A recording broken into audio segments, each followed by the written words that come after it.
What can you give? Oh, 10 rupees? All right, okay.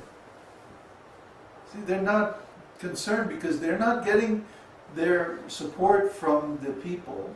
They're getting their support from Krishna. So Krishna is providing according to the degree of their realization. See, these things are all very clear and very simple, but people who are imitating can't understand. Only people who are realized, they can understand and not get deviated by all these different opportunities in the material world. Okay, one more topic. Number 30, religious. A person who personally practices the tenets of religion as they are enjoined in the Shastras, and who also teaches others the same principles, is called religious. Simply professing a kind of faith is not a sign of religiousness. One must act according to religious principles, and by his personal example, teach others. Such a person is to be understood as religious. When Krishna was present on this planet, there was no irreligion. In this connection, Narada Muni once addressed Krishna jokingly, "My dear Lord of the cowherd boys, your bulls are the representation of religion, while eating grass from the pasturing ground and moving on their four legs, have certainly eaten up all the grass of irreligion." That's nice. In other words, by the grace of Krishna, religious principles were so well cared for that hardly any irreligious activities could be found. It is said that because Krishna was constantly performing various types of sacrifices and was inviting the demigods from the higher planetary systems, the demigods were almost always absent from their consorts. Therefore, Therefore the wives of the demigods, regretting the absence of their husbands, began to pray for the appearance of Lord Buddha. Krishna's ninth incarnation, who appears in the age of Kali. In other words, instead of being pleased that Lord Krishna had come, they began to pray for Lord Buddha, the ninth incarnation, because Lord Buddha stopped the ritualistic ceremonies and sacrifices recommended in the Vedas in order to discourage animal killing. The demigods' wives thought that if Lord Buddha appeared, all kinds of sacrifices would be stopped, and thus their husbands would not be invited to such ceremonies and would not be separated from them. Oh boy. Just see, how much trouble they started. Now today, nobody performs sacrifices. Or they perform in the name only. They don't actually follow the Vedic instructions. They start chanting a few mantras. A good example is the so-called Bhagavad-gītā. Bhagavad-gītā means that someone reads the Śrīmad-Bhāgavatam in 10 days. Or 7 days. 7 days. 7 days, yeah. Actually, original was 10 days. 10 days but they don't read. They don't give the last 2 cantos. They don't even read the 11th and 12th canto. They only read the first 10 cantos in 7 days.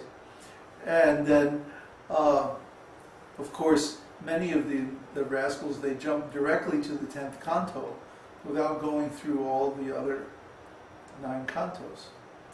And then, after all of that, you're expected to give them some money. Yeah. They're professionals. They're not really brahmanas. They're touring and they're going different places and they're getting money. So Srila Prabhupada always warned against this. He said this is nonsense. That they're only pretending to be brahmanas.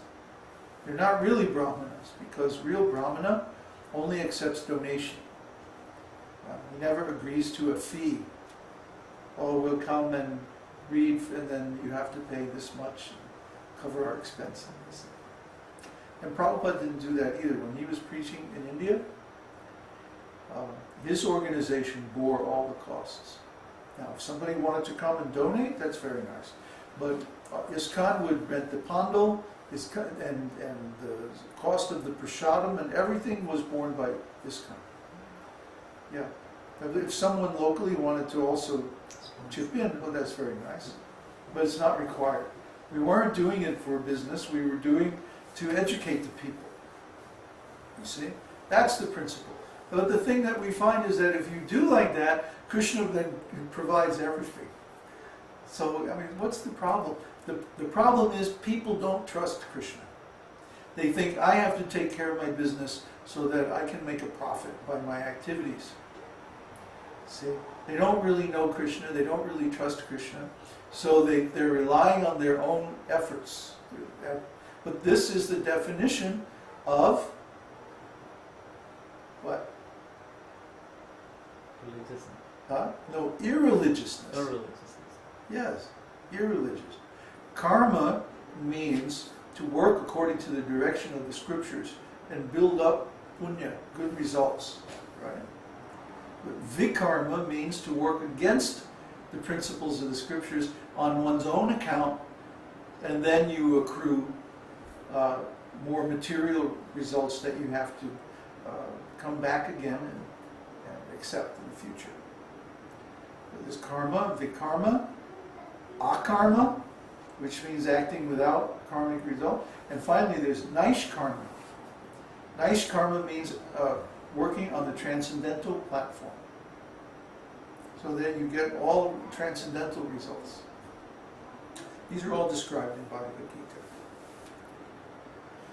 So, one last paragraph. Sometimes it is asked, why don't the demigods from higher planetary systems come to this earth planet nowadays? The plain answer is that since Lord Buddha appeared and began to deprecate the performance of sacrifice in order to stop animal killing on this planet, the process of offering sacrifices has been stopped, and the demigods do not care to come here anymore. So if we wonder why the planet is turning into a desert, and why there's no good qualities in the general population, and why we see so much unwanted population, Varna Shankara, and wars, and different kinds of contamination in the society, it's precisely because there's no sacrifice. So that's all right. We agree with Lord Buddha not to kill the animals. So let's just all perform Sankirtan, chant the name of God. And even if you don't like the name Krishna, that's all right. You want to chant Christ or Jesus or Allah or whatever you want to chant, whatever name of God you accept, Jehovah or whatever, you can chant that name. And because that name is the name of the Supreme in your particular culture, then that will give the result. Krishna will respond. He doesn't care what you call him. He cares that you do call him. And if you call him, then he will respond. That's the generosity, that's the magnanimous qualities of Krishna. So Krishna is so magnanimous. The problem is that we are rascals, you know. We don't want to spend our energy in satisfying Krishna. But the devotees know that the more that we satisfy Krishna, the more Krishna will satisfy us. But we don't have to work for our own benefit. If we simply work to benefit the purposes of Krishna, Krishna will arrange things so that we get everything that we need. And this is our experience. You know, I'm not just saying, this isn't just a sales pitch that, oh, you should take up this devotional service. Then you'll get this and you'll get that. No, the whole point is not to care whether you get this or get that, but to care about Krishna's pleasure. This is what Krishna wants to see. See, the gopis are so advanced because they don't care anything for their own pleasure. They only care for Krishna's pleasure. And they do everything for his pleasure, not for their own. Even when they dress themselves very nicely and go out in the forest and meet Krishna and like that, they're not thinking, oh, I'm going to go and enjoy Krishna. No, they think, I'm going to go to be enjoyed by Krishna. And so they dress themselves very nicely to increase Krishna's pleasure. You see? And all their behavior is calculated like that. So there's like a competition between Krishna and his devotee. The devotee tries to please Krishna more and more, and Krishna tries to please the devotee more and more. And so they have competition going on higher and higher and higher. And this expands unlimitedly and eternally and unending. So just imagine how wonderful the advanced stage of Krishna Bhakti is. You know, in the beginning it's a little bit difficult. You have to get rid of all your anarthas. You have to clean your mind and your heart. You know, and sometimes it's difficult. You have to look at many things that you don't want to look at in yourself and see, you know, so many bad qualities